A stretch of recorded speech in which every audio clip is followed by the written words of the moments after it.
buenos días a todos.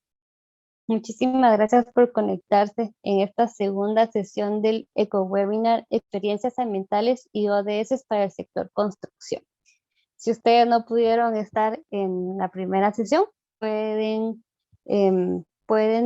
tenerla por medio de YouTube. Al finalizar la sesión vamos a estar compartiendo el enlace para que puedan acceder y ponerse al día con lo que vimos la semana pasada, que realmente estuvo muy interesante. El día de hoy vamos a tener la participación igualmente de Grupo Progreso. Va a estar con nosotros la ingeniera Andrea Moreno y el ingeniero Ludwig Álvarez.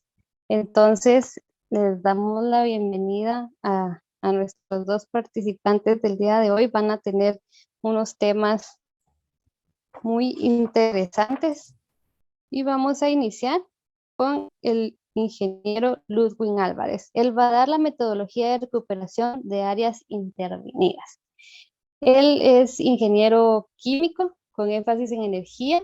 También tiene una maestría en gestión pública y actualmente se encuentra estudiando un doctorado en desarrollo sostenible.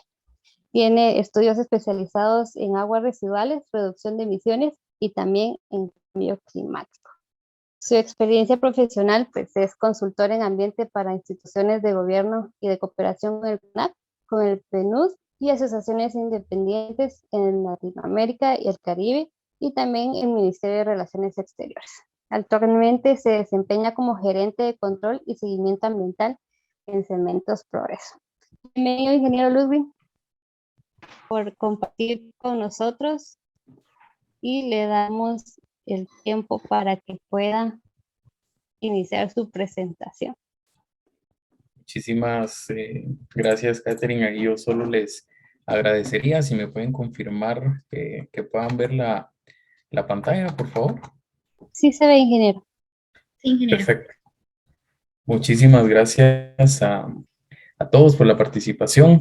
Como mencionaba Catherine, pues es ya la segunda sesión de esta serie de capacitaciones y de compartir experiencias relacionadas al sector de construcción y a los objetivos de desarrollo sostenible.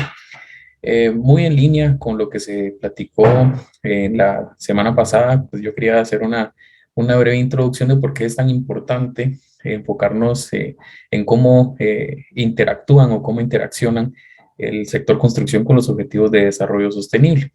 En las últimas décadas, los países de nuestra región, específicamente Centroamérica y el Caribe, pues han sido afectados por variaciones de ciclos naturales en temperatura y precipitación, a pesar de que realmente representamos una muy pequeña cantidad de emisiones globales. Estas variaciones que están sucediendo en todo el planeta van a afectar con mayor intensidad a nuestra región, porque es más vulnerable por cuestiones geográficas y meteorológicas, pero también por situaciones locales como pues factores económicos, pobreza, inseguridad alimentaria y principalmente debido a que tenemos todavía un acceso muy limitado a infraestructura. Tenemos infraestructura a nivel nacional y regional que está en una etapa muy temprana y no tenemos pues una cobertura total que nos permita tener una resiliencia, que permita que nuestras sociedades se adapten a estos efectos de la variabilidad climática que tanto pues están acogiendo al planeta. Nosotros como países en una región altamente vulnerable, pues vamos a necesitar definitivamente la implementación de políticas que promuevan la infraestructura, porque la ausencia de esta infraestructura y tener una limitada capacidad de adaptación, pues definitivamente establecen obstáculos de primer orden para la implementación de políticas de desarrollo económico y crecimiento social que buscamos, ¿no? Que es lo que tenemos como objetivo como sociedad. Por eso es tan importante cómo generamos estas interacciones entre el sector infraestructura, que hoy es el principal promotor de la resiliencia y la sostenibilidad y la adaptación a largo plazo, con otras interacciones que tenemos en el sector. Yo, pues después de dar esta breve introducción que quiero comentarles, voy a tener el gusto de compartirles la metodología que se aplica para la recuperación de áreas intervenidas. Como les comentaba, pues el sector de construcción en diversos proyectos tiene la necesidad de hacer movimientos de tierra e intervenir algunas áreas. Sin embargo, el objetivo es de que esta intervención sea la menor posible y contamos con una metodología que nos permite recuperar estas áreas para promover la adaptación por medio de servicios ecosistémicos y también fomentar la absorción de gases de efecto invernadero por medio de revegetaciones y el uso de especies de revegetación. Entonces, pues dada esta introducción, quisiera comentarles que hoy soy solamente el vocero de un gran equipo de trabajo que tenemos en progreso, un equipo de gestión ambiental pues bastante robusto y multidisciplinario, y también a todos los equipos de implementación de las áreas de producción, de las áreas de proyectos, del área de agro, que han estado pues detrás de todas estas iniciativas. Ya son muchos años de investigación y pues voy a tener ahí la oportunidad de compartírselos. Voy a tratar de hacer un resumen de todo lo que vamos a ver. Por favor, todas las consultas que puedan surgir, ya sea técnicas o de resultados, con mucho gusto las podemos ir abordando. Así que pues sin más preámbulo, voy a compartirles cómo es que nosotros recuperamos las áreas que hemos intervenido, principalmente en relación a canteras, a rellenos de material, a bóvedas y a depósitos. Em, Como metodología de recuperación ambiental, tenemos una metodología de 6 pasos que ha sido desarrollada pues con muchos años de investigación, con incorporación de bastante bibliografía, de bastante texto, y nosotros resumimos la metodología en 6 grandes pasos. El primer paso para la recuperación ambiental de un área intervenida es definitivamente el estudio y diseño. Esta etapa la vamos a ver más detallada, pero como resumen, es la etapa en la que se desarrollan los estudios hidrológicos, geológicos y geofísicos. Y de estos estudios, que son la base, se desprenden los diseños hidráulicos y geotécnicos. Es muy importante contar con los estudios como una primera etapa del proyecto porque son los que nos van a determinar cómo vamos a actuar sobre nuestra área a recuperar. Nos va a decir si es estable, si podemos implementar la tecnología que nosotros queremos, qué tipo de estructuras de manejo de agua vamos a tener que implementar. Entonces es la base y es el punto de partida de un proyecto de recuperación de áreas. Como segunda etapa tenemos la estabilización y conformación final. En esta etapa pues tenemos la conformación final de los taludes, tenemos la conformación final de las bermas y de las terrazas que componen el proyecto. Tenemos también compactación de accesos en algunas oportunidades, dependiendo del material que encontremos en el proyecto, pues va a ser necesario hacer alguna compactación para evitar algún tipo de arrastre por escorrentía, algún tipo de erosión, y también para reducir las emisiones de material particulado. Luego tenemos como tercer paso las obras de manejo de agua pluvial. Aquí, como les comentaba, pues esto se deriva de la etapa de estudios y diseños, y lo que nos va a permitir pues es dimensionar correctamente los disipadores, las cunetas, los sedimentadores y contracunetas, que van a ser estos encargados de manejar el agua en nuestro proyecto. Luego tenemos como cuarta etapa la protección contra erosión y revegetación. En esta etapa pues nos hemos enfocado en cómo vamos recuperando las características biológicas de un área. Tenemos proyectos con 3 especies distintas. Hemos trabajado con caliandra, con kikiyú y con vetiver. Cada una presenta pues una serie de beneficios distintos, pero el objetivo general es el mismo, que es recuperar la revegetación y pues ir logrando que poco a poco las especies nativas del sector vayan encontrando microclimas que les permitan ir regresando y retomando el área. Ya en control y seguimiento de esta etapa, pues tenemos el monitoreo biológico. Nosotros ejecutamos monitoreos de flora y fauna y de insectos y aves. Tenemos 2 biólogos en el equipo, pues dedicados a esto, y 2 grandes profesionales que nos pues proveen con resultados y análisis al respecto.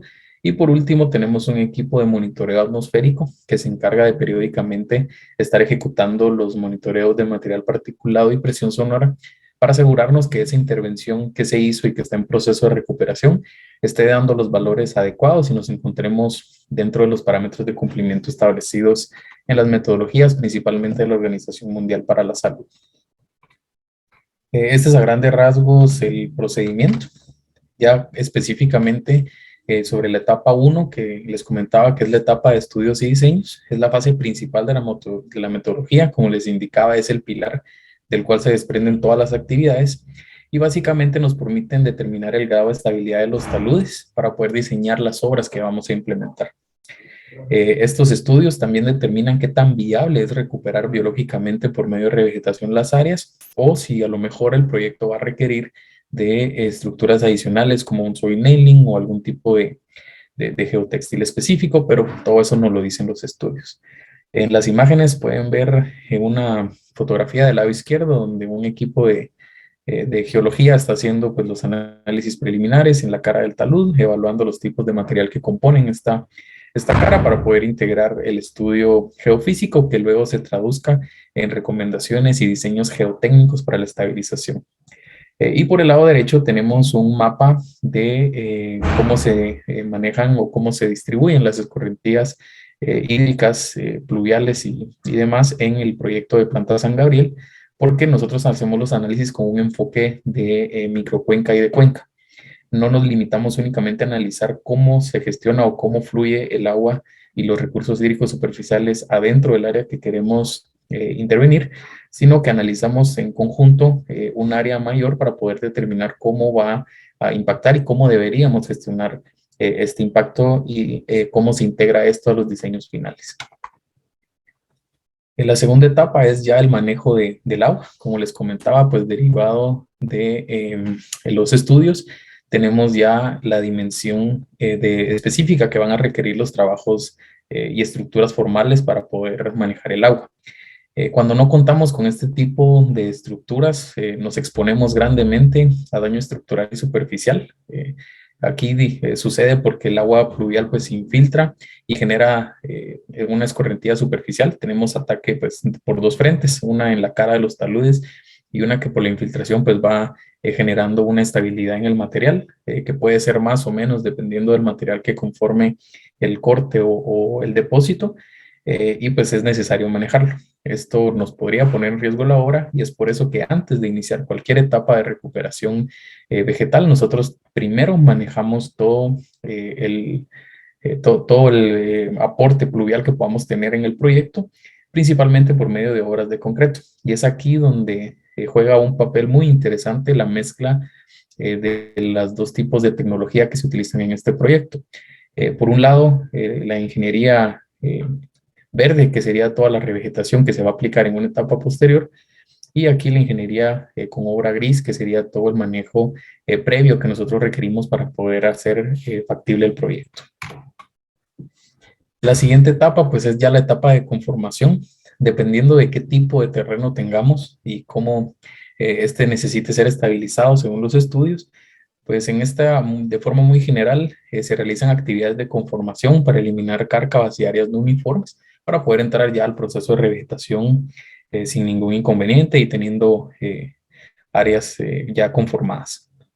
Luego tenemos en control de la erosión. Aquí tenemos una etapa donde instalamos trampas verticales de sedimento, como ustedes pueden ver en la imagen de la derecha, pues básicamente son trampas que se colocan según curvas de nivel y lo que nos permiten es ir generando una especie de gradas, como pueden, no sé si miran mi cursor, pero como pueden visualizar aquí en esta imagen, cuando teníamos inicialmente una conformación recta, estas trampas de sedimento lo que nos permiten es ir generando una especie de escalera donde vamos a tener pues bermas pequeñas para poder ir interviniendo más adelante.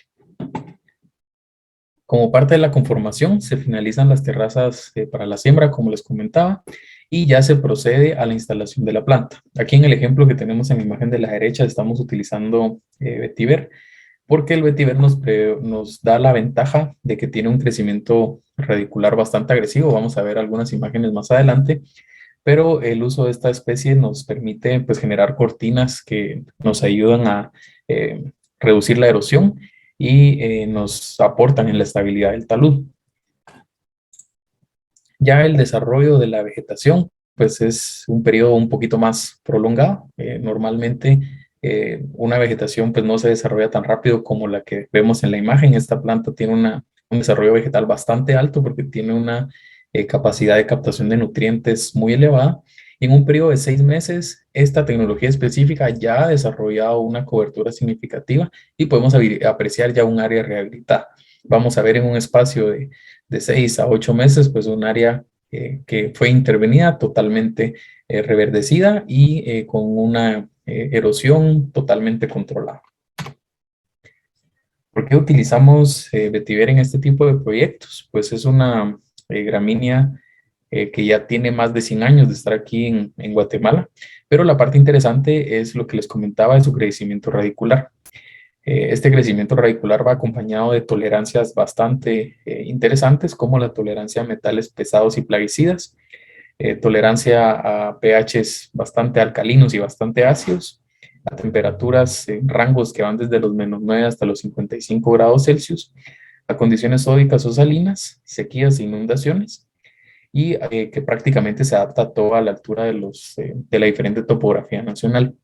Es muy importante utilizar una planta de este tipo porque tiene una demanda hídrica bastante baja, y esto es debido a su característica de ser una planta hidrófita y xerófita.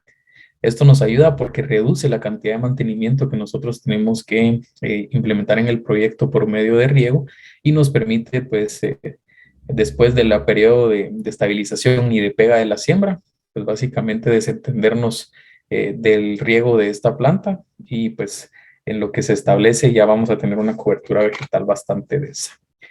Aquí les muestro algunas de las imágenes que ya hemos mostrado en algunas otras presentaciones. Sin embargo, continúan siendo pues bastante impresionantes. La imagen de la izquierda es un ejemplo del crecimiento vertical radicular que tiene la planta.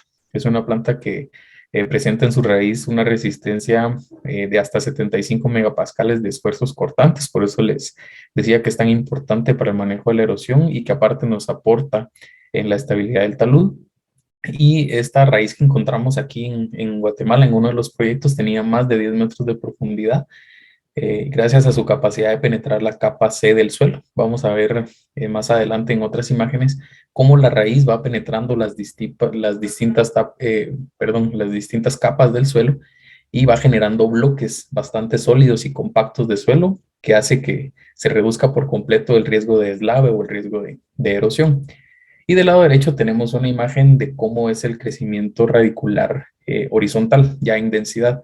Normalmente una planta ya adulta va a lograr una densidad radicular de hasta 1 metro, y pues esto combinado con todas las plantas que se colocan en fila, pues ya genera una cortina bastante fuerte y espesa de protección al talud o al área que hayamos intervenido. Esta es la imagen que les comentaba. En uno de los proyectos, después de 6 meses de crecimiento de la planta, se hizo un corte vertical, y en solo 6 meses pudimos apreciar un crecimiento de la raíz de hasta 1.6 metros. Voy a tratar de hacer un zoom acá para ver si pueden visualizarlo, pero aquí donde se colocó el celular hay raíces ya después de 6 meses de crecimiento. Podemos ver las longitudes. Entonces es increíble cómo en 6 meses una planta puede lograr una profundidad tan alta en raíces. Y aquí del lado derecho es lo que les comentaba con relación a la densidad. Este material que vemos aquí era un material bastante inerte, bastante rocoso, sin materia orgánica, digamos. Esa fue otra de las ventajas de la planta, que se adaptó muy bien a pesar de no tener condiciones edáficas favorables, y la raíz pues genera estos bloques. Estos los encontramos a 1.60 metros de profundidad, y cuando los levantamos pues son bloques bastante sólidos, y esto nos demuestra cómo se comporta todo el material del área intervenida, que se generan bloques compactos, que reduce el riesgo de que esto pues vaya a generar algún deslave o algún daño posterior eh, por algún evento hídrico. Aquí podemos ver la densidad de la raíz y cómo pues aporta, como les comentaba. Aquí otra imagen del bloque que sacamos el día de la inspección. Y en esta última imagen es bastante interesante, y la coloco por acá para que vean las condiciones en las que se desarrolla la planta. Normalmente en un suelo como este, cubierto de material pétreo por completo, pues va a ser muy difícil que logremos un desarrollo vegetativo correcto. Pero esta planta, gracias a su baja demanda edáfica, pues ha generado ya las condiciones, y poco a poco entre cada una de las plantas va generando microclimas, va generando humedad, va generando microorganismos, y eso es lo que permite que otras especies regresen y que se empiece a generar ese ciclo de recuperación biológica.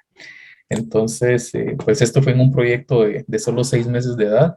Tenemos proyectos que ya tienen más de 5 años de edad de la siembra, y pues con resultados bastante alentadores, como los que les vamos a mostrar más adelante.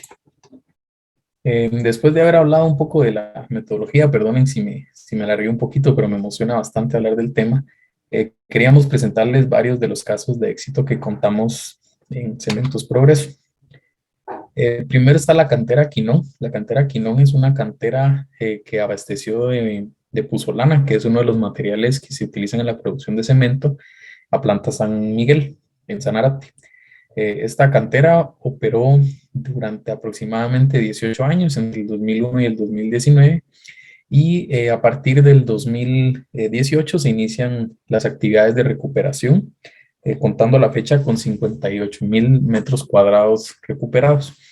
Todo lo que ustedes ven aquí en esta parte baja fue un área que alguna vez estuvo intervenida y pues estaba justo como se ve el acceso con un material de características bastante inerte, que es muy difícil que desarrolle algún tipo de cobertura vegetal, por lo que se inicia este proceso asistido.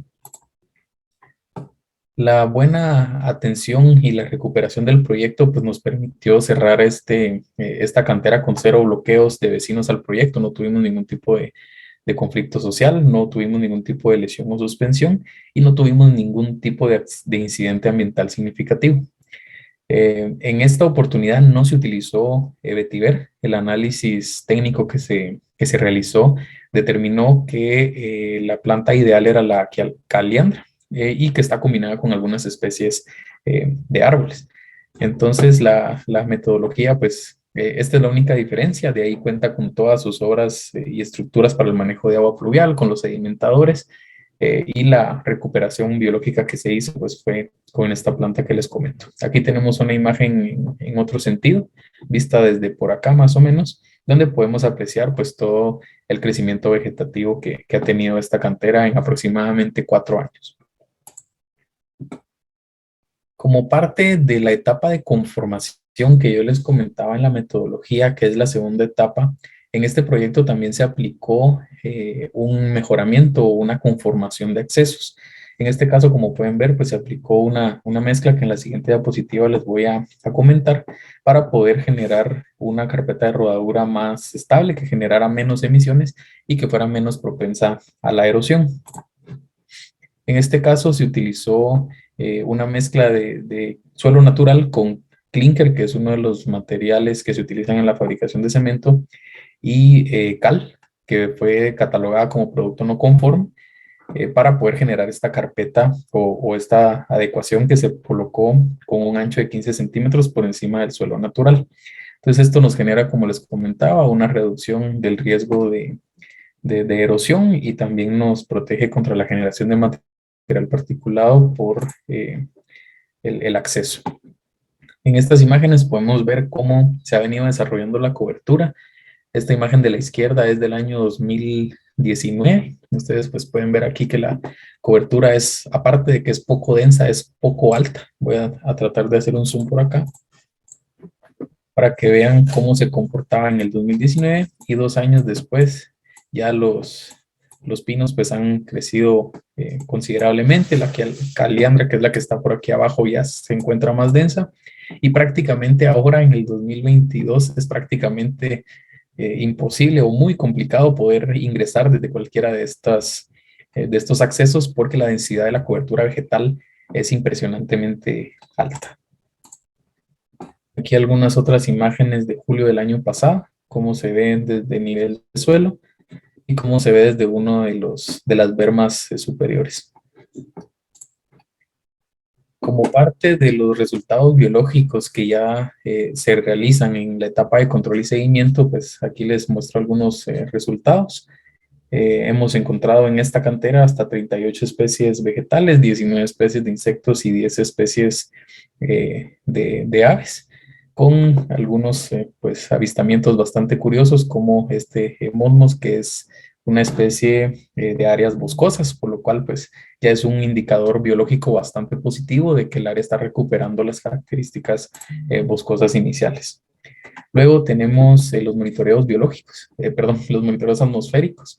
Estos son ejecutados con una periodicidad normalmente semestral para evaluar cómo las variables Principalmente material particulado y presión sonora pues se están comportando adentro del proyecto en recuperación. Como pueden ver, tenemos resultados muy bajos. En este caso, tuvimos 7 microgramos por metro cúbico de material particulado 2.5 y 8 en el caso de PM10, cuando tenemos límites de 75 y 150 respectivamente, según la Organización Mundial para la Salud. Y en cuanto a presión sonora, tenemos valores de entre 36 y 38 decibeles en el límite equivalente, cuando el límite establecido por la Organización Mundial para la Salud es de 70 decibeles. Otro caso de éxito es el caso de la recuperación del talud de corte y la bóveda de ingreso de planta San Gabriel. Aquí es un proyecto de varias etapas. Es un proyecto que tiene taludes de corte, es un proyecto que tiene un relleno que está funcionando como una bóveda para el acceso, y en función del tipo de material se tuvo que aplicar 2 tipos de estrategias distintas de la metodología. Hago énfasis en esto porque nuevamente recalco la importancia de los estudios previos. Los estudios que se hicieron en ambas secciones. Voy a pasar otra imagen, creo que va a ser un poco más gráfica. Aquí en la izquierda vemos que la parte superior, para fines de la presentación lo voy a llamar la etapa 1, fue un talud de corte. Esto significa que pues, la intervención se hizo sobre este cerro y el material era muy distinto al que teníamos en la etapa 2, que es la parte de acá abajo, porque este es un relleno. Aquí se tuvo que subir el nivel para poder construir la carretera de acceso. Entonces el material de relleno que está colocado acá no tiene las mismas características que tiene un material de corte que está pues compacto adentro de este cerro. Esto nos arroja que teníamos que implementar 2 tipos de tecnologías distintas, porque es muy difícil implementar algún tipo de siembra por la calidad y la compactación del material en esta zona, a este que es un material pues ya más suelto, que es un material de relleno, y que aunque es posible compactarlo por medios mecánicos, no va a llegar a una compactación semejante a la natural que presenta la etapa 1. Entonces aquí se utilizaron 2 estrategias.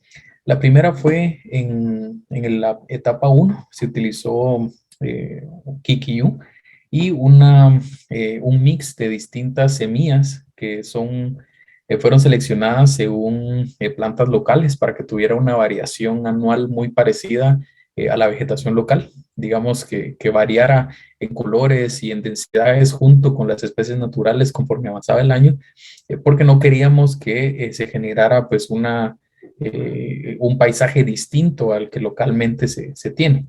Y en la parte inferior sí se utilizó vetiver con todo su desarrollo respectivo con las trampas verticales, porque en este sentido, como es material de relleno, sí buscábamos que se generara esa protección y ese amarre del material para volver pues el talud más estable y reducir cualquier tipo de riesgo de movimiento de tierras adentro del relleno.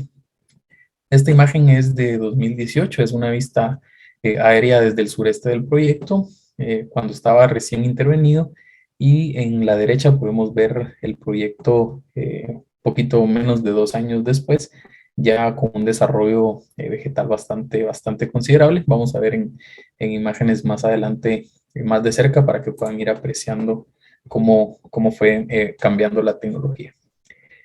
Acá, como les mencionaba, en el 2018, recién intervenido el proyecto, se empieza la metodología. En este caso, que es la etapa 1, como les comentaba, como no se podía pensar en sembrar directamente el vetiver y realmente no era necesario porque el talud era muy estable por sí mismo, lo que se hizo fue que se le colocó un geotextil biodegradable encima y una serie de rollos con material orgánico que nos permitieron generar pues una condición superficial para poder poner el Kikiyu y poder poner este mix de semillas locales que más que aportar a la estabilidad del talud, nos están sirviendo para protección de erosión solo en la parte superficial y para recuperar biológicamente el área y que estéticamente pues sea bastante más agradable.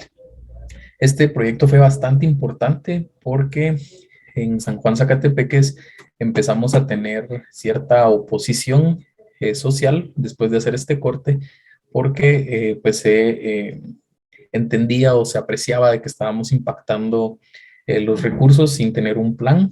Obviamente, pues esto se socializó y gracias a nuestro equipo social se fueron compartiendo los planes, pero lograr visualmente lo que ustedes están viendo en pantalla fue lo que básicamente nos permitió continuar con una muy buena relación y poder pues limar esas asperezas que en algún momento pudieron desarrollarse por la percepción de que habíamos generado un impacto irreversible.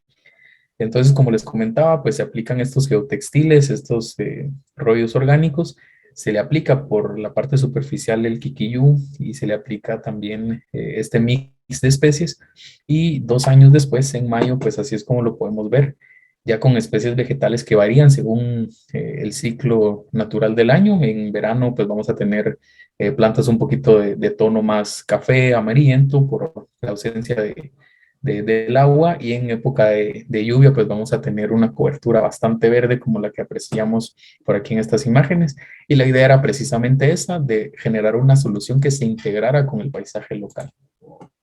Aquí un par de imágenes adicionales vistas desde los laterales. Aquí muy importante ver cómo se integran las obras de manejo pluvial en toda la cara de los taludes y las bermas, cunetas, contracunetas y disipadores. Y aquí tenemos las imágenes de la etapa 2. Este es el relleno que se implementó para lograr el nivel necesario para la carretera de acceso y cómo, según el estudio de los estudios geofísicos y geotécnicos, fuimos generando las curvas de nivel para poder ir desarrollando la tecnología de revegetación.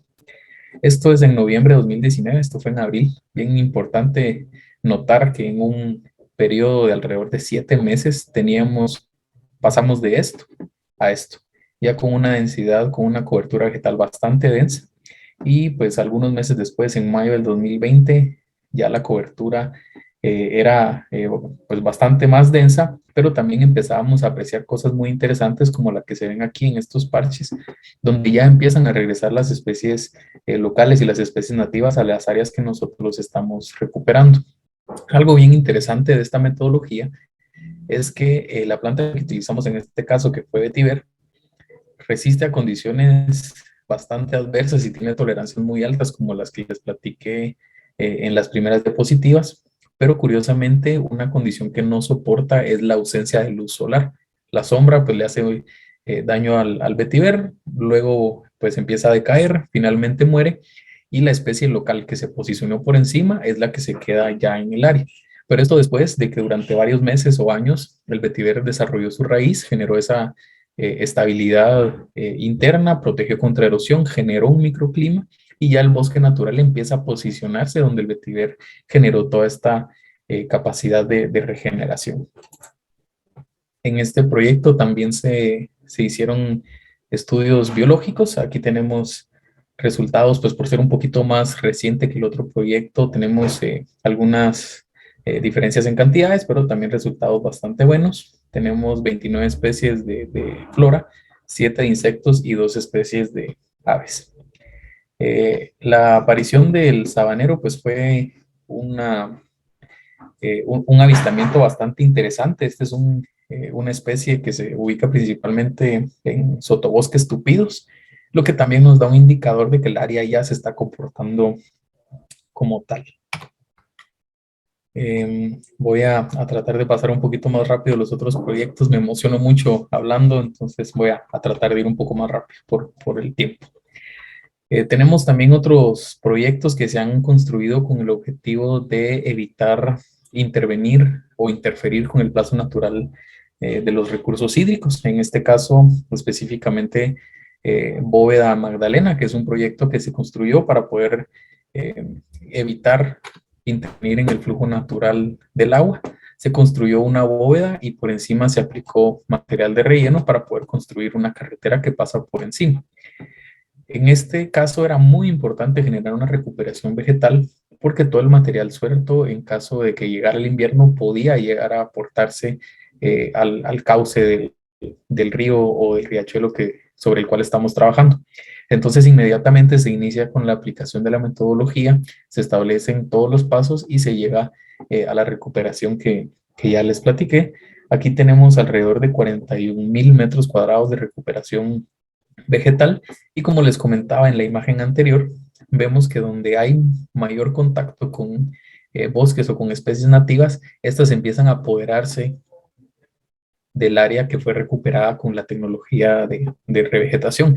Entonces vemos cómo hasta aquí arriba, que está mucho más lejos de esta zona, pues todavía tenemos bastante presencia de vetiver, que es la especie que se está utilizando como pionera, y aquí abajo el bosque ya empieza a ganar territorio y empiezan a verse manchas ya de otro tipo de vegetación, que es la vegetación local, y que es lo que nosotros buscamos, que una vez el suelo ha sido ya estabilizado y tenemos pues una considerable masa radicular en la parte inferior, pues que las especies nativas vayan recuperándose y posicionándose en la parte superficial. Este es el mismo proyecto, solo que he visto aéreo. La imagen anterior fue tomada más o menos desde este punto. Lo que veíamos era esta cara.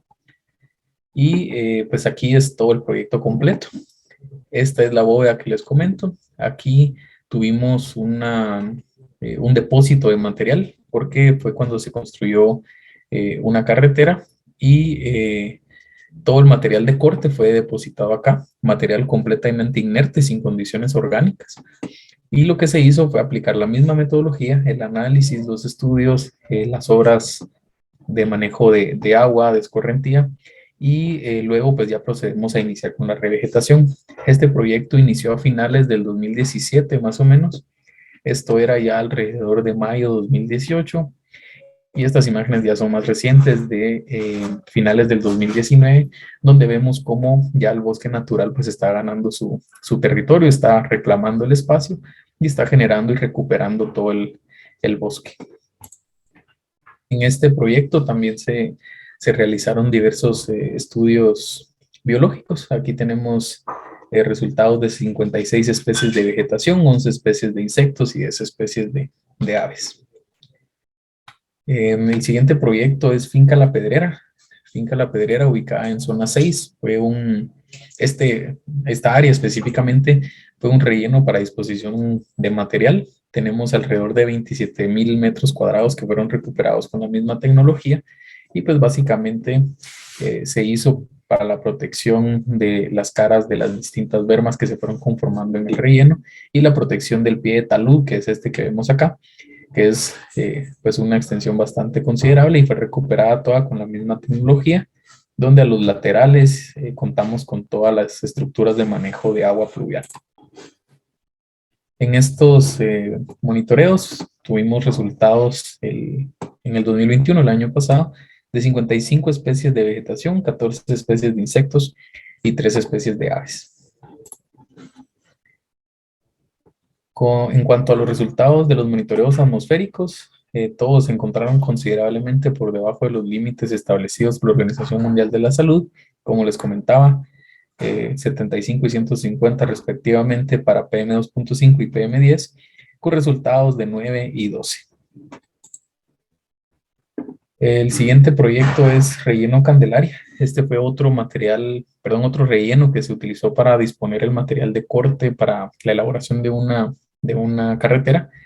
Es bastante curioso porque uno quizá cuando está fuera del sector no dimensiona que si se necesita hacer una carretera y necesitamos hacer un corte como los que ustedes pueden ver en la carretera hacia el Atlántico, en la carretera hacia Occidente, principalmente por la topografía de nuestro país, ese material tiene que disponerse en algún lado. Entonces debemos de buscar opciones viables y sostenibles para poder manejar este material. En este caso se utilizó, como les digo, relleno Candelaria. Se estableció el pie de talud como base y a partir de aquí se empieza a copiar todo el material y para que tengan una idea de la dimensión del relleno, no sé si ven el pick-up por acá, desde aquí tomamos la fotografía de ese día con el dron, pero para que tengan una idea de la dimensión del mismo.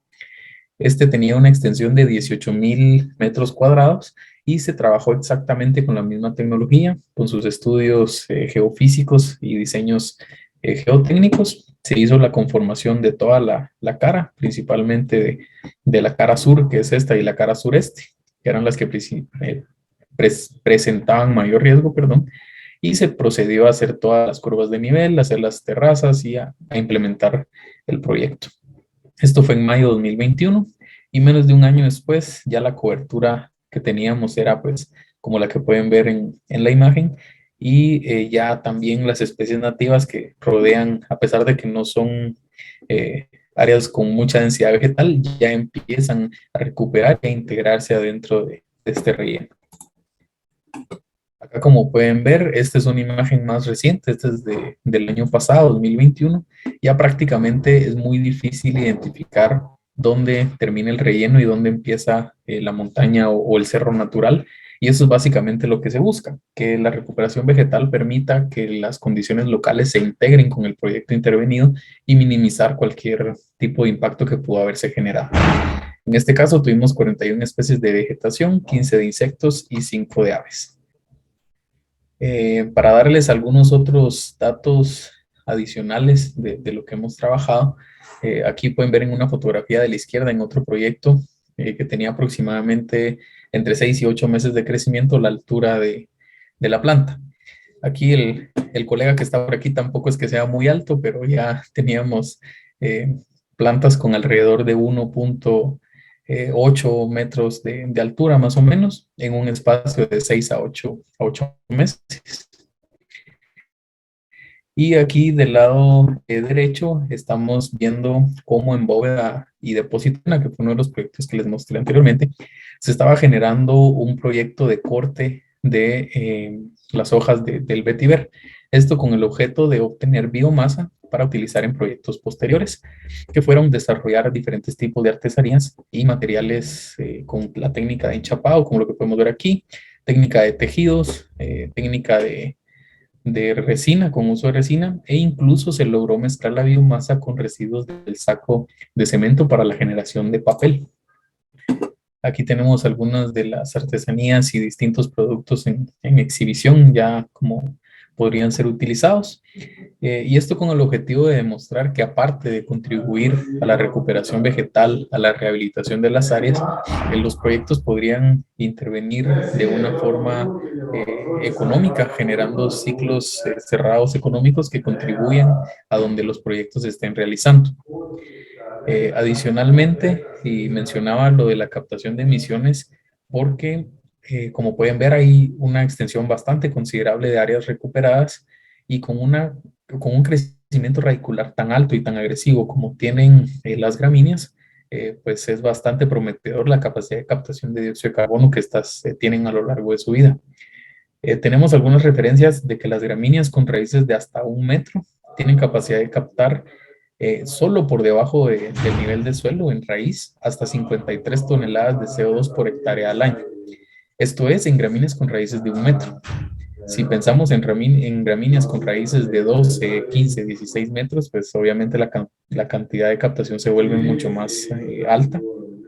Y aparte, las gramíneas tienen la capacidad de captar en el suelo, no en la raíz, sino en el suelo por debajo del nivel superficial, hasta 35% del carbono superficial. Entonces tendríamos en esta planta el carbono que ha captado en su follaje, el carbono que ha captado en la raíz y el carbono que ha captado en el suelo. Entonces pues hay bastantes aristas prometedoras en cuanto a esta investigación. En el departamento empezaremos en este año específicamente a hacer ya un estudio de laboratorio para poder determinar ya localmente qué capacidad tiene una planta a diferentes etapas de su crecimiento, 2, 4, 6 años, y pues con gusto estaremos compartiéndoles estos resultados más adelante. Muy en línea de lo que comento, la alta capacidad de captación de carbono de esta planta hace que sea una planta con bastante poder calorífico.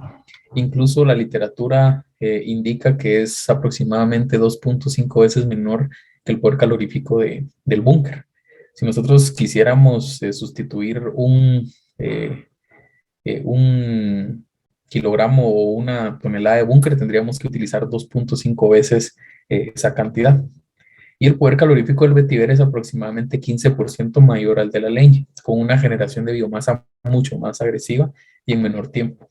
Aquí como un dato general, un bosque tropical natural, no intervenido, no energético, tiene la capacidad de generar en promedio, según la FAO, de 75 a 100 toneladas de biomasa por hectárea en una periodicidad de 15 años, versus el vetiver, que tiene una capacidad de generar biomasa de 32.5 toneladas por hectárea en un tiempo de 3 meses. Esto quiere decir que en un año hemos igualado la capacidad de biomasa que un bosque podría generar.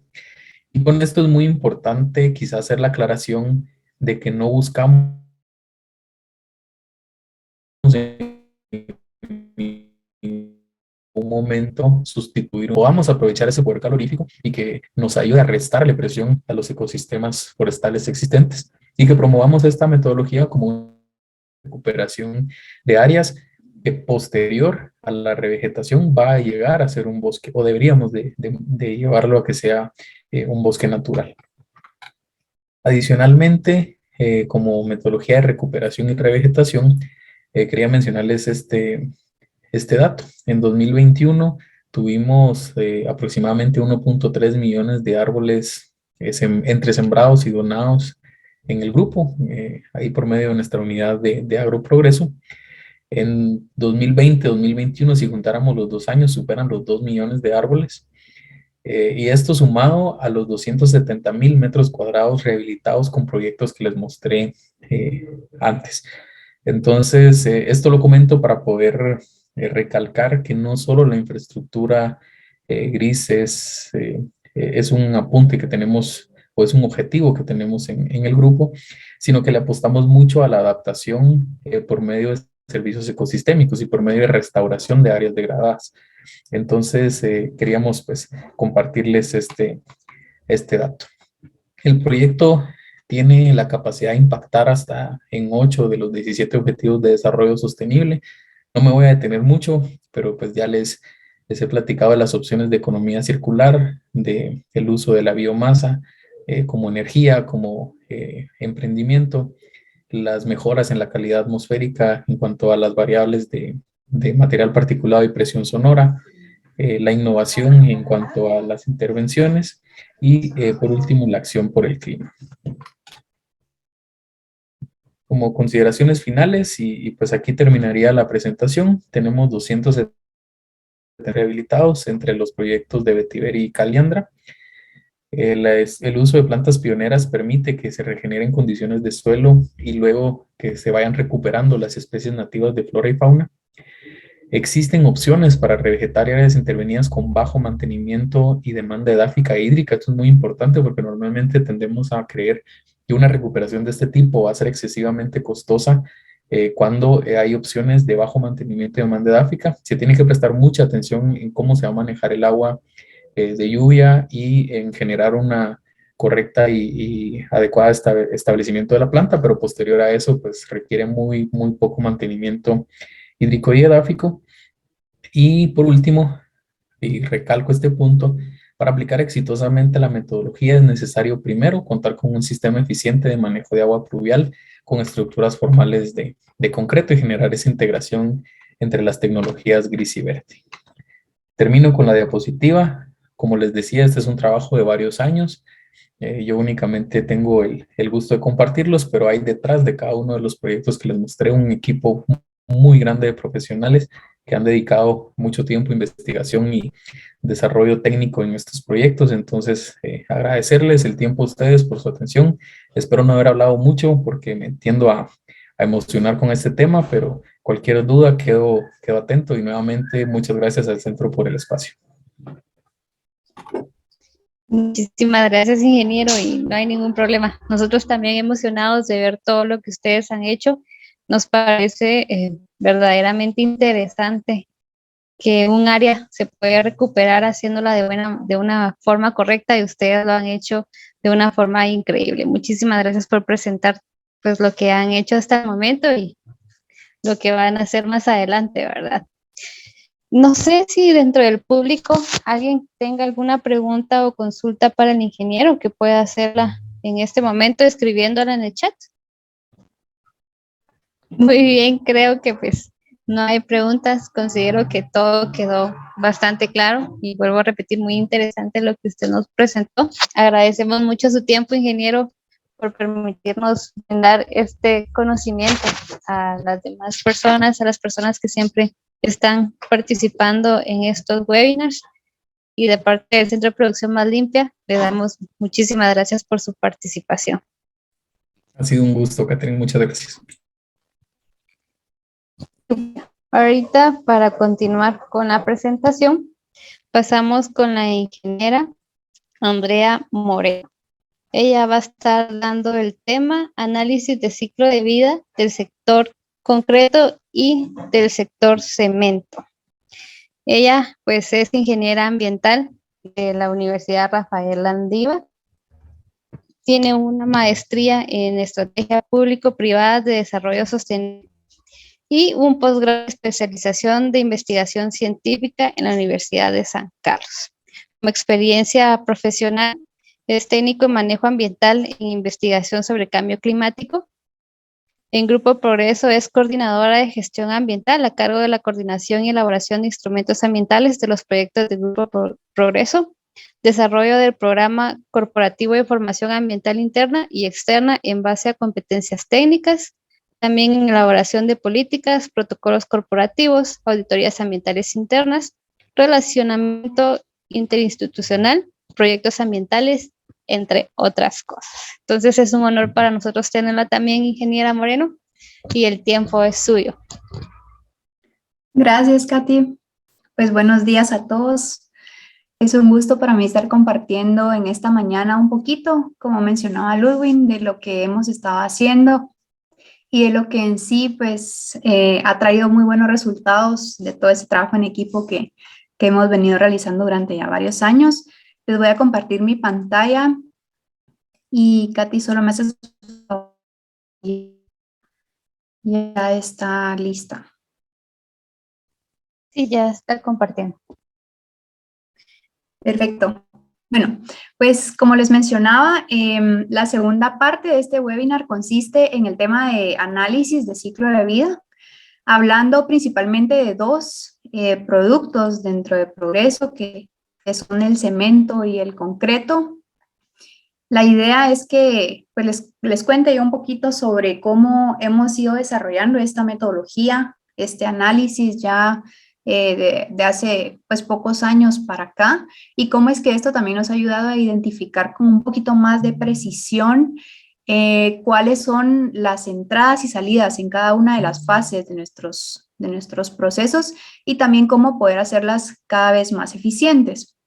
Entonces, como les digo, me voy a enfocar en dos unidades de negocio, que son Cementos Progreso y la unidad de Mixto Listo, que son todas las plantas concreteras. Para empezar, me gustaría traer a colación algunos conceptos que yo creo que es válido que los podamos recordar y así contextualizarnos un poquito. No sé si todos han escuchado sobre esta metodología de análisis de ciclo de vida, pero pues, básicamente lo que hace es ayudarnos a identificar justamente cada una de las fases o cada uno de los pasos en sí que requiere la fabricación de algún producto o de algún servicio, ¿verdad? Entonces, nos ayuda, por ejemplo, a la identificación del flujo de materiales y de energía, es decir, identificar qué es lo que necesitamos para hacer nuestro producto y qué es lo que va a salir como desecho o como subproducto de cada una de esas fases del proceso. También nos ayuda el reconocimiento de la manera en que nuestras elecciones influyen en cada etapa del proceso y esto pues también nos ayuda a comparar ventajas y desventajas en todo tipo de ámbito económico, social y ambiental.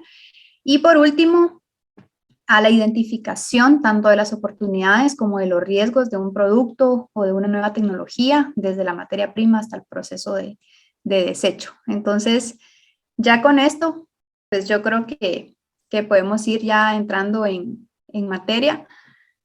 Acá dentro del webinar, pues es importante mencionar también que el tema se relaciona, ¿verdad?, con los objetivos de desarrollo sostenible y hicimos ahí un análisis para ver a qué objetivos contribuía este tipo de metodologías de medición de impactos ambientales. La idea que tuvimos fue que contribuimos a 4 de los objetivos de desarrollo sostenible puntualmente, pero de manera transversal o de manera subjetiva también a otros objetivos, ¿verdad? Pero ¿cuáles son estos? Son el objetivo 9, el de industria, innovación e infraestructura, el 11, que es el de ciudades y comunidades sostenibles, el 12, que es producción y consumo responsables, y el 13, que es acción por el clima. Bueno, entonces ya pasando de lleno a lo que vamos a ver el día de hoy, ustedes saben, pues como plantas de cemento propiamente hay dos acá en Guatemala, son las plantas de San Miguel en Sanarate, El Progreso, y planta San Gabriel en San Juan, Zacatepeques. Y plantas concreteras tenemos 14 al día de hoy y pues cada vez en aumento. Estas plantas concreteras se ubican en muchos puntos del territorio nacional, en Occidente, en el sur, en el área metropolitana. Y la idea pues es justamente estar cerca de los centros de crecimiento urbano para poder suplir la demanda de todos nuestros clientes finales. Pero básicamente todas estas plantas concreteras tienen el mismo principio o los mismos pasos en toda su producción. Lo único que varía es el tamaño y la cantidad en sí o el volumen producido, ¿verdad? Va, entonces voy a empezar explicándoles de manera general, ¿verdad?, cómo es el proceso de fabricación de cemento, también cómo es el proceso de fabricación del concreto, o sea, nos vamos a pasar de una unidad a otra, cuáles son sus entradas y salidas en un escenario tradicional o en un escenario como se hacía desde la antigüedad, cuando surgió en sí la fabricación del cemento. Y en el otro escenario es en donde ya se implementan todas esas medidas preventivas para mejorar en sí la interacción con todos los recursos naturales y desde luego con la responsabilidad de cada una de las emisiones de cada fase del proceso. Entonces acá vamos a ver que, por ejemplo, para la fabricación en sí del cemento, tenemos que empieza desde la extracción de materiales en cantera, luego pasa a la fase de transporte, ¿verdad?, el transporte de esa materia prima o cruda hacia ya la parte de la fábrica. Cuando llega a fábrica, inicia la fase de trituración, ¿verdad?, de toda esa materia prima y prehomogenización, porque cuando se extraen las materias primas de la cantera, pues no todo es el mismo material, ¿verdad?, sino que pueden haber otros. La idea es que toda esa mezcla pues vaya homogenizada. Una vez homogenizada, entonces ya pasa a la fase de molienda, ¿verdad?, la molienda de harina cruda. Esa harina cruda posteriormente va a pasar a la fase de clinkerización, ¿sí?, que es en donde vemos ahí el hornito rotatorio, como acá, en esta parte, como de forma horizontal. Una vez pasó por ahí ya la harina cruda, entonces ya no es harina cruda, sino que el resultado de ese proceso de clinkerización es el clinker como tal, ¿verdad?, que es el principal, el protagonista en sí de toda la fase de producción del cemento. Una vez pasada la fase de clinkerización, entonces se va a la fase de molienda. Ahora, en esta molienda de cemento, el clinker es mezclado con otros aditivos como yesos y puzolanas para que posteriormente ya tengamos un producto final que es el cemento. Este cemento lo podemos encontrar empacado, ¿verdad?, o sea, en sacos, como lo podemos encontrar en ferreterías y en otros centros de distribución, pero también puede irse a granel, ¿verdad?, que es como vamos a analizarlo ahorita también en la parte ya de la formulación del concreto, pasándonos a la unidad de mixto listo. Entonces, ¿cómo empieza la fabricación o la mezcla en sí del concreto? Empezamos con la recepción de todas las materias primas, ¿verdad?, en cada una de estas plantas concreteras. Luego de que ya están almacenadas las materias primas, entonces pasamos a la parte de dosificación. En la dosificación tenemos las principales materias primas serían cemento, agregados, agua y aditivos, ¿verdad?, porque el concreto, dependiendo de su fin o del cliente final, o sea, para lo cual va a usarlo, tiene que tener ciertos aditivos para temas de resistencia, de tiempos de fraguado, de todo eso, ¿verdad? Entonces eso también forma parte en sí de la mezcla. Una vez ya se dosificó el concreto en el camión, ¿verdad? O sea, en el camión mezclador, entonces el camión parte hacia su destino final, a la parte en donde va a despachar en sí el concreto con el cliente final, y luego de que pasó ese despacho, entonces regresa a las plantas y lo que ocurre es que va a tener que lavar el cumbo. El cumbo es el sitio en donde se almacena todo lo que es el concreto, ¿verdad? Y así es como termina la fase de las concreteras y bueno, se repite nuevamente, ¿verdad? Cuando ya hay algún nuevo despacho. Ahora pues vamos a ver cuáles son las entradas y salidas principales en estos dos procesos. Empezamos por la parte de extracción en canteras y de transporte. ¿Qué necesitamos acá? Pues básicamente es energía, ¿verdad? Energía para poder movilizar nuestra maquinaria y nuestro transporte. Esta energía viene de combustibles fósiles, ¿verdad? Como por ejemplo el diésel para poder combustionar en sí en los medios de transporte. ¿Qué salidas tenemos acá? Prácticamente dióxido de carbono. Una vez entramos ya a la parte de producción en la fábrica, sabemos que pues en las plantas no todo es la producción, sino que también tenemos otras áreas de soporte que hacen una sinergia, ¿verdad? Con toda la parte productiva y que pues al final todo se confabula y necesita recursos para funcionar. Entonces acá sabemos que el proceso de fabricación de cemento pues es un proceso en seco, realmente no necesita agua el producto como tal, sino que solo agua, por ejemplo, dentro del proceso de enfriamiento de equipos y de estabilización de equipos. Ese es el único punto en donde se necesita agua dentro de la producción. Pero si hablamos de las áreas de soporte, áreas administrativas y otras áreas, necesitamos agua para el servicio de sanitarios, de lavamanos, de duchas, pilas, toda esa parte que es necesaria para darle atención en sí al colaborador. Necesitamos el agua de enfriamiento, también necesitamos energía para poder llevar a cabo el proceso de clinkerización. Este proceso, pues, la energía para este proceso proviene o puede provenir de fuentes de combustibles fósiles o también de energía eléctrica. ¿Qué tenemos acá como salidas? Pues aguas residuales, aguas de enfriamiento, pues básicamente no, porque esas son aguas que se recirculan, entonces no hay un descarte como tal. Se generan también residuos y desechos sólidos, tanto de la parte productiva como en la parte administrativa o de soporte. Estos residuos y desechos pueden ser desechos comunes, desechos especiales, desechos peligrosos, y pues cada uno tiene que tener cierto manejo de acuerdo a su naturaleza. Y como parte de las emisiones atmosféricas a raíz de la combustión en sí dentro del proceso de clinkerización, pues también podríamos tener lo que es emisión de dióxido de carbono en su mayoría. Entonces ahí es en donde ya tenemos como analizadas todas las entradas y salidas de la fase de elaboración de cemento. Una vez teniendo ya el producto final, entonces nos vamos a ir a analizar las otras entradas y salidas de la producción de concreto.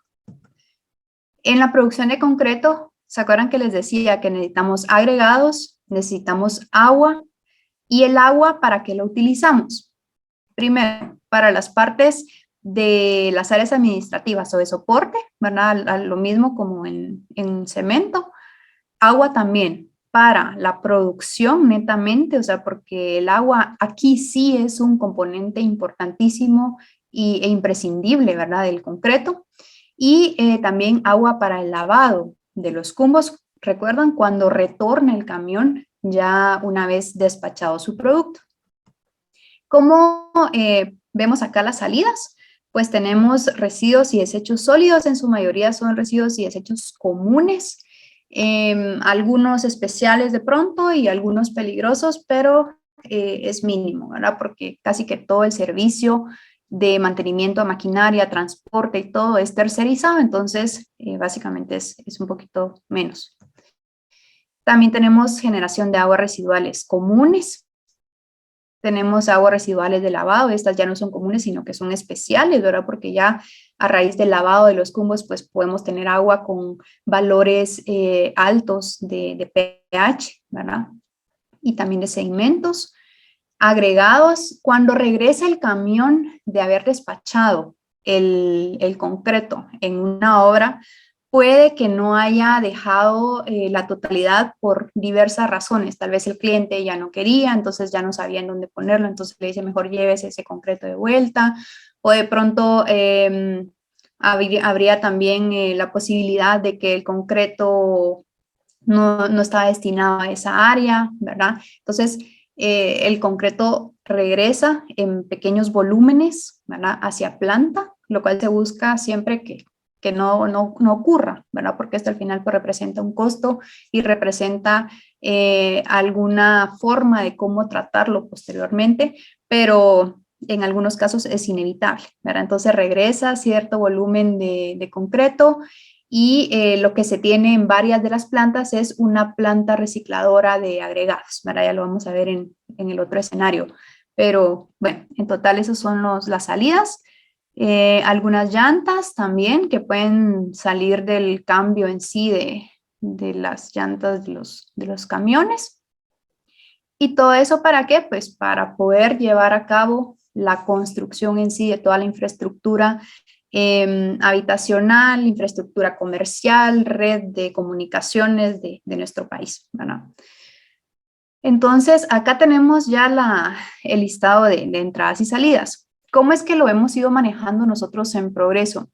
Al final, este análisis, a pesar de que es un análisis que ya lleva sus años, y no estoy mal, y ustedes pues también lo han de conocer, desde 1989, que surgió la idea en la EPA, ¿verdad? Y también ya en 2002, cuando Naciones Unidas pues oficializó en sí el análisis de ciclo de vida, que podía ser una metodología muy funcional para las empresas y todo. A pesar de eso, pues en Guatemala no se escuchaba mucho sobre análisis de ciclo de vida, ¿verdad? En esos años. Lo que sí se empezaba a escuchar un poquito más era todo el tema de huella de carbono y así, ¿verdad? Nosotros ya desde hace más de una década tenemos mediciones de nuestras emisiones, ¿verdad? Medimos nuestra huella de carbono. Sin embargo, al acompañar la metodología de huella de carbono con esta metodología de análisis de ciclo de vida, nos hemos dado cuenta que podemos identificar con un poquito más sí, como puntuación o precisión es la palabra, cada una de las partes de nuestro proceso, ¿verdad? Y qué es lo que necesitamos, qué es lo que estamos usando, qué es lo que está sobrando. Entonces eso nos ayuda un poco a tomar decisiones más basadas en cuantificación, ¿verdad? O en un análisis cuantitativo y no tan cualitativo. Y pues al final ambas metodologías creo que nos han servido bastante para ir mejorando año con año. Bueno, entonces aquí vamos a ejemplificar cuáles son esas medidas. Por ejemplo, ¿se recuerdan que les decía que para la parte de cantera y para la parte de transporte necesitábamos energía y esa energía provenía de fuentes de energía fósil, ¿verdad? Como puede ser el diésel para mover todo lo que es maquinaria y transportes. Recientemente en Planta San Gabriel pues instalamos lo que fue un sistema automático que se llama ROPCON, ¿verdad? Ya lo vamos a ver en un ratito. Lo que hace el ROPCON es transportar toda la materia prima desde la cantera hasta la parte de la fábrica por medio de una banda lineal, ¿verdad? Esta pues trabaja también con energía eléctrica y la idea acá es poder reducir la cantidad de viajes que realizan todos los camiones para poder transportar esta materia prima. Entonces ahí tenemos una reducción en cuanto a las emisiones de dióxido de carbono. También en ambas plantas, si hablamos de San Miguel y de San Gabriel, tenemos sistemas de captación de agua de lluvia, ¿verdad? Dentro de las salidas para tratar nuestras aguas residuales, principalmente las aguas, únicamente las aguas ordinarias, ¿verdad? Como les decía, de las áreas de soporte, tenemos sistemas de tratamiento en cumplimiento con lo que nos requiere el Acuerdo Gubernativo 236-2006. Esta agua, pues, En algunos casos es recirculada y en otros pues también la utilizamos para riego. Luego el agua de enfriamiento. Esta agua pues lo que se busca con ella es no descartarla, sino que más bien como no es usada realmente, sino que solo es utilizado es como usada su energía, ¿verdad? Para poder enfriar en sí los equipos, entonces lo que buscamos es de que se recircule. En cuanto a los residuos sólidos, los trabajamos de forma separada, tenemos planes distintos de acuerdo a la naturaleza de cada uno de los residuos que se generan. Por ejemplo, todos los residuos peligrosos o coprocesables se pueden mandar a coprocesamiento, que prácticamente Proverde pues está en estas dos plantas. Los residuos comunes también los mandamos a reciclaje. Los residuos orgánicos se trabajan por medio de agroprogreso, ¿verdad? Entonces se separan y lo que se hace es un abono orgánico por medio de la técnica de compostaje. Dentro de la parte de clinkerización, lo que buscamos es reducir, hablábamos acá de esta, la que está acá de energía. En cuanto a energía, tenemos a Proverde, que lo que busca pues es coprocesar combustibles alternos, y estos combustibles alternos pues básicamente están compuestos por residuos sólidos que no tienen potencial de reciclaje y que no tienen potencial de reuso, ¿verdad? Entonces pueden ser destinados a coprocesamiento y esto pues aquí se aprovecha en sí este poder calorífico que tienen, se reduce el consumo de energía a base de combustibles fósiles. Entonces así es como vamos reduciendo también nuestras emisiones de dióxido de carbono. Otra parte importante que les mencionaba era la fase de clinkerización, que al final pues es la que nos permite a nosotros ir midiendo qué tan eficientes vamos siendo en cuanto al uso de energía y al proceso de calcinación en sí de la harina cruda. Tenemos la oportunidad acá en Guatemala de poder mezclar otro tipo de minerales con el clinker, como les decía, pueden ser yesos o puzolanas, eso debido a donde nos encontramos, ¿verdad? Que nuestros suelos son principalmente de origen volcánico. Bueno, y pasando ya a la parte de concreto, ¿verdad? Ya vamos a ir finalizando acá este análisis de entradas y salidas, pero en la parte de concreto, pues básicamente llantas las mandamos de igual manera a Proverde, porque las llantas tienen un alto poder calorífico, entonces son bastante aptas para poder ser coprocesadas. Los residuos sólidos también en algunos casos se mandan a Proverde, en otros casos pues se mandan a reciclaje.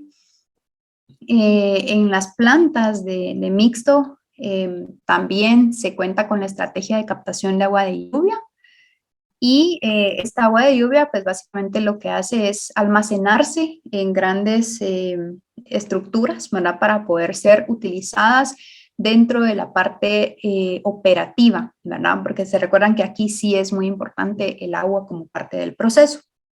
Las aguas residuales ordinarias se tratan en sistemas de tratamiento ordinario. Estos también pues están en cumplimiento y la idea es que podamos reutilizarlas ya sea en riego, ¿verdad? De áreas verdes. Para las aguas de lavado, ¿verdad? Yo no sé si ustedes han tenido la oportunidad de conocer alguna de las plantas concreteras en su momento. Tal vez es más fácil que conozcan alguna de las plantas de cemento, pero por ejemplo, todo lo que es el agua de lavado de los cumbos se trata dentro de una batería de fosas de sedimentación, ¿verdad? Estas fosas de sedimentación lo que buscan es justamente sedimentar todo lo que son las partículas sólidas gruesas de cemento, ¿verdad? Que puede traer el agua en sí de lavado, y luego pues esta agua que queda arriba es recirculada para continuar haciendo el lavado de otros camiones. Y pues al final estas fosas lo que hacen es almacenarlas, recircularlas, se limpian periódicamente. Este residuo sólido que queda abajo pues ya es tratado como ripio, se seca al sol, ¿verdad? Para poder ser tratado como ripio. Entonces no hay ninguna descarga de aguas residuales especiales de ninguna de las plantas concreteras hacia ningún cuerpo receptor, alcantarillado o hacia ningún lado. Y por último, lo que les comentaba era de los agregados, ¿verdad? Que se tienen plantas recicladoras o separadoras más bien de agregados, en donde lo que se busca es recuperar el agregado en sí que viene inmerso dentro del volumen de concreto para que este no se pierda, sino que se pueda reincorporar a algún otro proceso de fabricación o de mezcla en sí de concreto y poder ser despachado, ¿verdad? Y todo esto, pues al final lo que buscamos es ser lo más eficientes posibles, no solo en temas de calidad y de producción, sino que también en el uso adecuado de todos nuestros recursos naturales y en aumentar cada vez más la responsabilidad que tenemos en nuestras emisiones, tanto líquidas como sólidas y gaseosas, y que al final también nuestros clientes finales perciban este producto como responsable, ¿verdad? Con el medio ambiente. Va. Entonces, ya se los compartí de manera general, o sea, a grandes rasgos, hemos ido descubriendo y aplicando estas medidas para mejoramiento de nuestro ciclo de vida. Y aquí ya vienen las fotografías y algunos datos interesantes de cada una de estas medidas. Por ejemplo, esta es la reducción de gases de efecto invernadero a raíz de la instalación del ROPCON, ¿verdad? Por el tema del transporte de las materias primas. Este ROPCON tiene una longitud de 1.5 kilómetros, transporta 2.000 toneladas por hora y lo que ha hecho es que nos ha evitado más de 200.000 kilómetros por año en transportes, ¿verdad? Y esto pues sin duda le pega enormemente a una reducción de nuestros gases de efecto invernadero al momento de calcular la huella de carbono. De ahí tenemos el tema de coprocesamiento. El coprocesamiento es básicamente un proceso en el cual se calcinan en sí los residuos sólidos que tienen potencial calorífico o poder calorífico, y esto prácticamente es un proceso paralelo en sí a todo lo que es la fabricación de cemento, ¿verdad? Al final, pues lo que se busca es de que este proceso nos disminuya la dependencia de combustibles fósiles, y también es importante mencionar que el coprocesamiento no genera ningún tipo de subproducto, ¿verdad? Lo cual es algo muy bueno para el ambiente, y si en algún momento se generan algunas partículas, estas se incorporan automáticamente en el clínker sin tener ninguna repercusión en cuanto a calidad, ¿verdad? Entonces, eso es algo muy importante a mencionar. En San Miguel se coprocesan más de 13.000 toneladas de desechos sólidos urbanos al año. En San Gabriel hasta 35.000 es la capacidad que se tiene para poder coprocesar al año. Luego, un 5% de sustitución de demanda energética, más de 100.000 toneladas de desechos sólidos coprocesados del río Motagua en un proyecto que se tiene en conjunto con el Ministerio de Ambiente. Tenemos también una capacidad estimada de sustitución de 20%, ¿verdad? En Planta San Gabriel.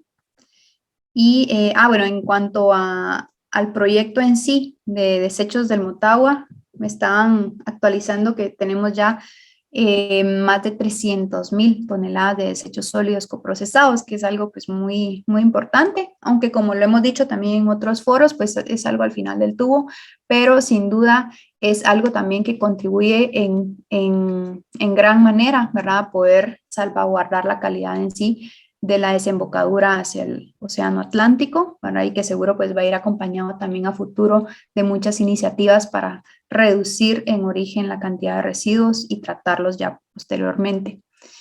El coprocesamiento está avalado por Naciones Unidas o está respaldado por Naciones Unidas de acuerdo a procesos que tienen como cierta preferencia en cuanto a otros, como por ejemplo incineración, tratamientos físico-químicos, y desde luego, pues lo último deseable sería depositar los residuos en áreas o en suelos solo enterrados, algo así como vertederos, ¿verdad? Entonces, aquí también me gustaría comentarles que tenemos un proyecto con todo lo que son las llantas que se generan en los pinchazos en la zona 8, ¿verdad? Eso es algo bien importante también porque ha tenido muy buenos resultados. Es un proyecto también que fue reconocido dentro de Cámara de Industria por el premio industrial. Entonces, creo que es algo muy bueno que podemos mencionar y que sin duda, pues las llantas son materiales, ¿verdad? Que tienen un alto poder calorífico y que disminuyen en sí todo lo que es la dependencia. Pasamos luego a las emisiones de proceso. Aquí básicamente son unas gráficas que nosotros tenemos a raíz del cálculo de huella de carbono que hacemos año con año. Lo más importante a resaltar acá es de que nuestro factor clinker está bastante por debajo de los factores de otras áreas en donde se produce cemento, ¿verdad? Eso lo podemos ver en la gráfica del lado izquierdo. Es una gráfica comparativa del factor clinker, o sea, es el porcentaje en el eje Y en el eje X podemos ver los años, ¿verdad? Desde 1990 hasta 2018.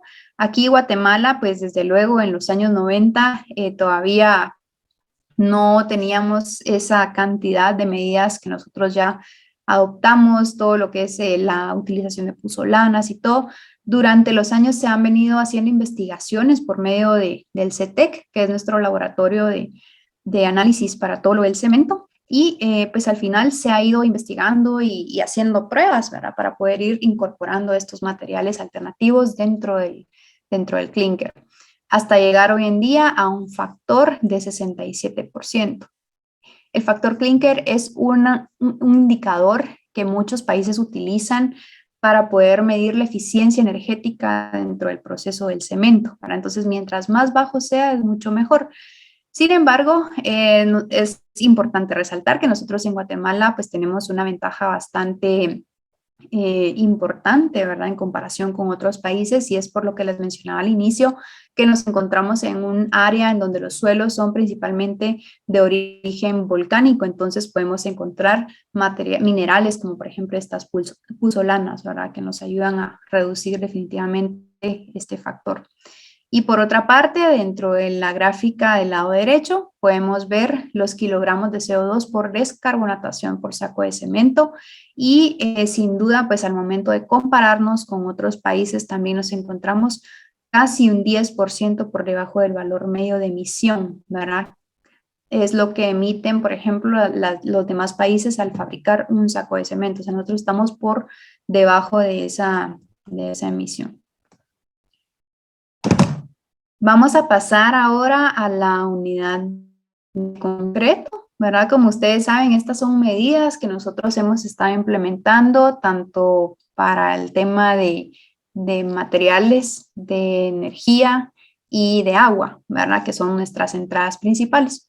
Entonces, acá en la producción de concreto, alrededor de un 75% del combustible utilizado se destina a la distribución del producto. En 2018 se logró la implementación de sistemas de logística para optimizar tiempo de cada viaje. Entonces, esas logísticas y esas medidas hoy en día se mantienen y se han estado pues mejorando, ¿verdad?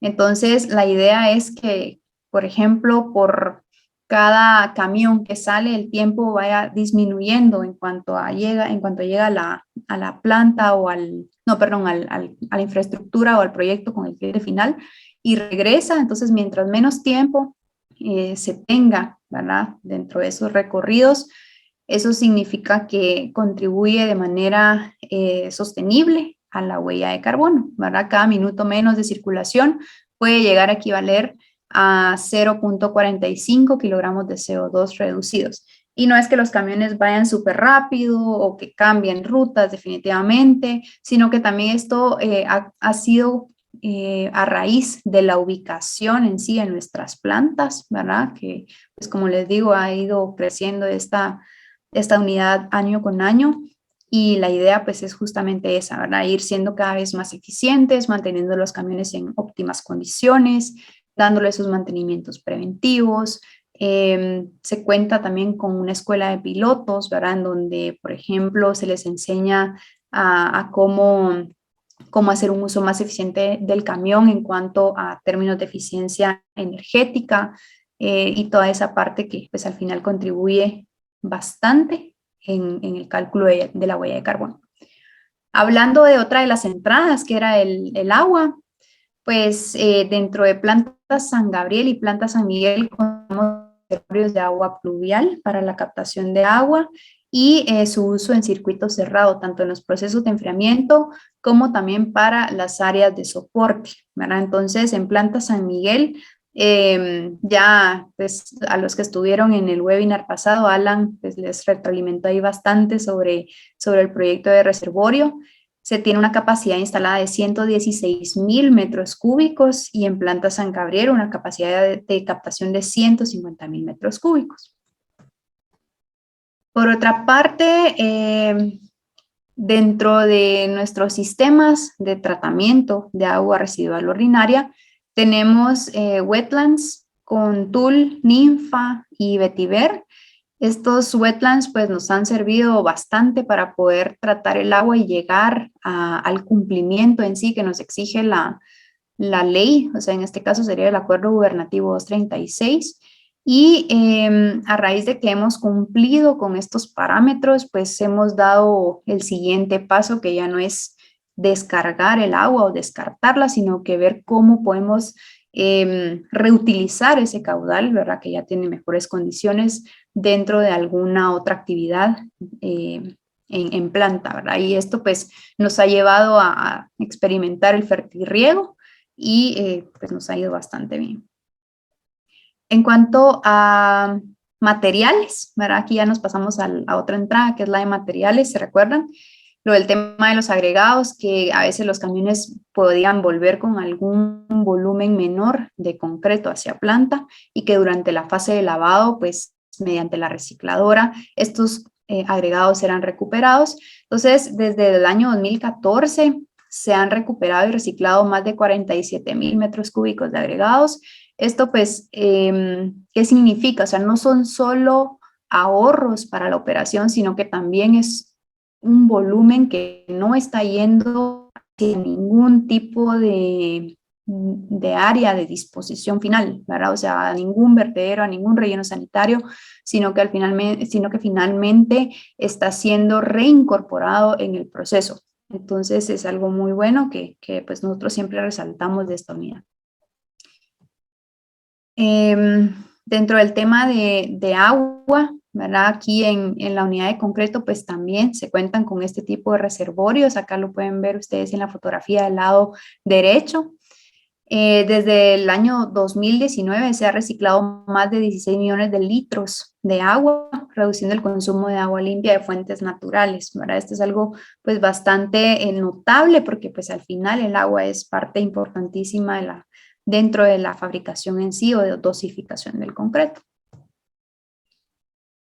Y bueno, entonces ya para finalizar, pues algunos retos que hemos estado nosotros analizando. Primero, pues es finalizar todos los análisis de ciclo de vida de nuestras demás unidades de negocio. Estas dos que les quisimos mostrar, pues son los productos más importantes que tenemos. Entonces, la idea pues era justo plantearlo de primera mano, ¿verdad? Para luego ya continuar con todos nuestros demás productos. Posteriormente, también otro reto que hemos analizado es incrementar el conocimiento externo sobre nuestros productos y que el cliente final pueda tomar una decisión de compra informada. Eso es algo muy importante porque a veces, bueno, vemos igual una gran oferta en sí de distintos productos, pero realmente no sabemos, ¿verdad?, cómo es que estos están siendo fabricados y están tomando en cuenta ciertas medidas de mitigación. Entonces, vale la pena, ¿verdad?, que en sí el cliente final pueda tener todo eso sobre la mesa para poder tomar las mejores decisiones, no a nivel solo de nuestros productos, sino que también el análisis de ciclo de vida es algo que está tomando bastante auge y que pues al final uno como cliente final, porque todos somos clientes de varios productos, podamos tomar esas decisiones ya con mayor información. Otro reto que vemos a nivel nacional y regional es motivar y hacer partícipes a otros actores involucrados en el ciclo de vida de nuestros productos para tener una visión realmente completa del impacto sobre el medio ambiente, sobre todo en las fases posteriores a la logística de despacho y uso por el cliente final, o sea, donde ya nosotros pues prácticamente ya no tenemos ese alcance o esa injerencia, sino que ya va por parte de clientes, ¿verdad? Por clientes finales y por otras áreas. Entonces, la idea es que todos en algún momento podamos hacer una sinergia y establecer como esas medidas importantes, ¿verdad? Para cerrar cada uno de esos ciclos. Y bueno, ya como conclusión, pues la producción de cemento y concreto es solo el inicio de un largo recorrido hacia la construcción de la infraestructura urbana que deseamos, ¿verdad? Y el desarrollo de nuestro país. Los retos que plantean los ODS en las ciudades pues deben ser abordados mediante iniciativas compartidas, muy similar a lo que les mencionaba hace un momentito, ¿verdad? Entre distintos actores y tomando en cuenta desde luego las necesidades y prioridades de los compradores, ¿verdad? Que en este caso pues son ya las personas que habitan en sí esos centros urbanos, que son los usuarios finales. Bueno, pues yo ahí me quedo. Muchísimas gracias por su atención. Espero que les haya gustado el tema y que hayan aprendido pues algo nuevo hoy sobre el tema de análisis de ciclo de vida también. Muchísimas gracias, ingeniera Andrea. La verdad, nosotros creemos que es muy importante ir adoptando el tema de ciclo de vida, ¿verdad? Como usted decía, es un tema que, por lo menos aquí en Guatemala, es casi que prácticamente nuevo, aunque ya lleve tiempo desarrollándose y nos alegra mucho que ustedes lo estén implementando. Y bueno, vamos a pasar a las preguntas. No sé, tal vez ahorita en esta ocasión sí hayan algunas preguntas que quieran hacerle a la ingeniera Moreno para que ella pueda contestar.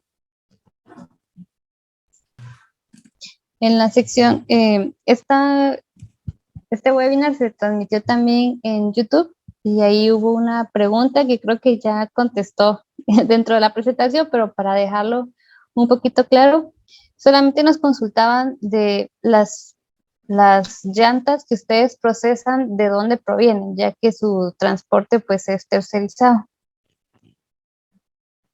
Sí, Katy, gracias. Pues, como les decía, tenemos este proyecto con los pinchazos del área metropolitana, o sea, prácticamente los que están en la zona 8. Ahí es un trabajo conjunto con la municipalidad también de Guatemala y se han tenido muy buenos resultados. Desde luego, pues el transporte siempre es algo que sale de nuestras manos, pero en algunos casos, pues desde luego también lo hemos podido apoyar. Pero no es únicamente las llantas de los pinchazos que nosotros coprocesamos, sino que también tenemos clientes como empresas, ¿verdad? Individuales que las llantas pues nos las mandan y también desde luego van al área de coprocesamiento. Estas llantas pues no se meten solo así al horno, ¿verdad? Sino que sí tienen un proceso de análisis. En algunos casos las llantas son muy grandes, entonces hay que triturarlas o hay que cortarlas un poco más. Entonces sí se tiene por ejemplo, de los pinchazos de la zona 8, empresas, también en cuanto a proyectos que se tengan con desechos sólidos municipales, ¿verdad? También y que ahí puedan llevar llantas, pues también se aceptan las llantas. Y eso principalmente son como los principales aportes o de dónde vienen los aportes de llantas. Perfecto, muchas gracias. También nos preguntan, ¿hay parámetros de medición para reutilizar las aguas? Sí, dependiendo del tipo de reutilización, ¿verdad? El 236 nos plantea ciertos parámetros que ahorita les voy a decir cuáles son. El 236 nos menciona 5 tipos de reuso, ¿verdad? Entonces está el reuso para riego agrícola en general, el reuso para cultivos comestibles, el reuso para acuacultura, el de pastos y otros cultivos y el reuso recreativo. Para todos ellos se tienen parámetros y límites máximos permisibles que establece el 236, por ejemplo, para DBO y para coliformes únicamente. Entonces, por ahí es que se debe de definir, ¿verdad? Si quieren reutilizar el agua para alguno de los otros, de los tipos de uso que les menciono, entonces tienen que irse a los 36 y ahí ir viendo qué límite les establece, ¿verdad? Para poder ya cumplir. Ok, perfecto. Aquí hay un comentario, pues, que felicita por el trabajo realizado y nos consulta que si hay alguna acción sobre las bolsas de papel, ya que en algunos países se devuelven al fabricante y esto incentiva el consumo y se puede reutilizar las mismas. Gracias, Katy. Pues con el tema de la bolsa de papel, bueno, primero ya me acordé que sí, ya hicimos el análisis del ciclo de vida de ese también. Segundo, de momento no se ha logrado instaurar algún tipo de proyecto en donde se retornen esas bolsas, pero créanme que hemos estado bastante, o sea, poniendo bastante empeño, ¿verdad? En esta parte porque sabemos que al final pues es un tipo de residuo que tiene un gran potencial para poder ser reciclado. Las bolsas de papel, pues como les decía, ya posterior a la fase de uso por el cliente final, pues nos cuesta un poco tener injerencia todavía sobre ese manejo y por eso es que todavía no se ha logrado. Lo que hemos estado haciendo es internamente desarrollando estrategias para la fabricación en sí de esa bolsa. Recuerdo que hace poco me comentaron que estaban haciendo ya bolsas con una, o sea, como que un poquito más biodegradables que antes, ¿verdad? Entonces, sin duda el papel es biodegradable, pero anteriormente la bolsa tenía una película como de algún tipo de plástico, ¿verdad? Porque pues al final el papel como es poroso, ¿verdad? Entonces podía llegar a tener alguna entrada de humedad o de agua, lo cual es perjudicial en sí para el producto final, ¿verdad? Porque nadie quiere que se moje el cemento todavía embolsado. Entonces, ahora ya tenemos nuevas metodologías y nuevos productos para que sea únicamente papel en la bolsa, ¿verdad? Y que pues esto sea aún muchísimo más amigable con el medio ambiente. Entonces, lo que está del lado nuestro, pues lo hemos hecho y lo seguimos haciendo. Lo que no, pues vamos ahí empujando, ¿verdad? Y tratando de subir a todos al barco, pero pues es otra tarea bastante ardua y ahí vamos. Perfecto, muchísimas gracias, ingeniera. Y por último, nos preguntan, ¿Cementos Progreso apoya a municipalidades para crear algún proyecto ambiental? Sí, gracias, Katy. Sin duda, tenemos varios proyectos con varias municipalidades en varias temáticas. Algunos son porque ellas se han acercado a nosotros y la mayoría de nosotros nos hemos acercado a ellas, ¿verdad? Entonces, tenemos proyectos relacionados a temas hídricos principalmente. Proverde es quien se encarga de tener los proyectos en cuanto a los residuos específicamente, ¿verdad? Por el tema del coprocesamiento. Y proyectos educativos también, ¿verdad? De formación en sí de competencias con personal de municipalidades. Entonces, sí tenemos varios, ¿verdad? Perfecto, muchísimas gracias, ingeniera. Hay un par de comentarios que pues se los vamos a hacer llegar, más que todo es de agradecimiento. Y bueno, nada más que agradecerle por su tiempo, por la participación, por el tema tan importante que nos ha dado el día de hoy. Y agradecemos siempre a Grupo Progreso. Ahorita está nuestro director Luis Muñoz, que va a dar las palabras de despedida. Gracias.